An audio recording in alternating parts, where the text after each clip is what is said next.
Now, the three existential threats that I was talking about where the black community is concerned, the first one is black-on-black homicide.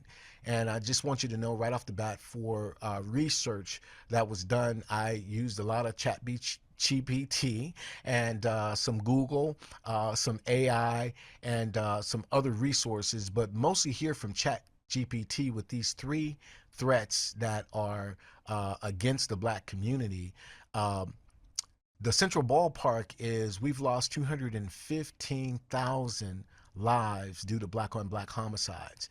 And I started from 1973 because that is the same date that we'll be talking about, or same year where Roe versus Wade made abortion legal here in the United States. So just taking those dates, I'm not going to read all of these numbers to you. You can see them on the screen, but you would remember through the decades, many of you remember the 1990s, which was a decade of peak violence because of crack cocaine, where we lost roughly 60 to 70,000 black women, men, and children at the hands of other black lives during that decade. So if we broke that down from, again, 1973 to the present, per year, we lost 4,135 people by homicide from another black person per year, 345 homicides per month, and 11.3 homicides per day. Now, that's one of the threats that is harming the black community. The second threat that is harming black community is homosexuality as far as the fertility rate is concerned. Again, chat GPT and making sure that we're keeping all of our statistics honest. We obviously don't pretend to know how many in an exact number of those who are participating in the same sex relationship, but chat GPT gave us kind of an algebraic formula by saying, let's see, C equals the number of black same-sex couples of reproductive age in a given period, and B will represent the average number of children that those same individuals will have had if they had instead formed heterosexual unions. So then the algebraic equation is C times B.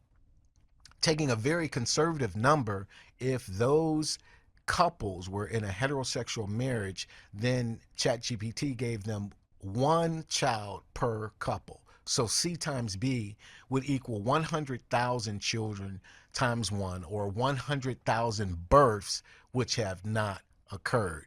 And if you stretch that over the Roe era, 50 years, that's approximately 200,000 children who are missing births attributable purely because of the same-sex pairing in that scenario. So we have black on black homicide, and then we have homosexuality, which is far increasing or decreasing, I should say, the numbers of black births. Now, as we move into the issue of abortion, there are two institutes that we did research on, the Guttmacher Institute, and there's the websites where you'll be able to look further into that institute and their research on abortion, and then the Center for Disease Control, the CDC. And this is the one that we're going to use with respect to this presentation.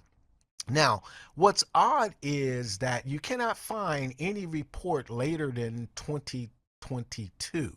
You search 2024, you won't be able to find it, and there's the QR code down at the bottom, so you'll be able to look directly at these statistics and these reports. But why this research matters for our presentation tonight is because the CDC is still the most authoritative public health data set on abortion in the United States, even though it is known to underestimate the total U.S. abortions because of its voluntary nature, meaning that a complete count of all abortions in the United States are not provided because all of the states do not report to the CDC.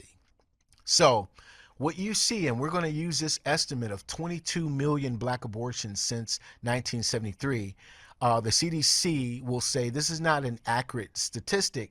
However, we find that that number is much higher than 22 million because all of the states are not reporting. So we have to have some sort of ground point that we're going to use. And so we're going to use this estimate of 22 million black abortions. But again, you can look at the full report here. I will say, by virtue of the fact that there's no 2023, 24, or as of yet, we're at the close of 25. Again, you will see that that 22 million black abortions is higher. So taking that estimated 22 million black babies aborted since 1973, again, that Roe versus Wade, over 60 million total of all races in the United States, babies aborted, 60 million. The population of the United States at this present time is 341.7 million. And using again these years, 1973 to 2025, 22 million divided by 52 is 423,076 abortions per year. That's black abortions. Monthly, 35,256 per month, 1,159 per day. And again, you can go here on your QR code and look at that surveillance report for yourself. Black women of childbearing age represent roughly 14% of the U.S. population, yet have over 40% of the abortions. So there, for every 1,000 births, live births, there's 429 abortions. Black women have the highest abortion rate in the country, unfortunately. Here's a state's breakdown from that same report from the CDC. You'll notice that Mississippi has 77.3% of the abortion rates in that state. And you'll see these other numbers here. Here in Ohio, where most of us are, black women of childbearing age account for 13% of Ohio's population, but have 48.4% of abortions. It's a tragedy. It's a tragedy.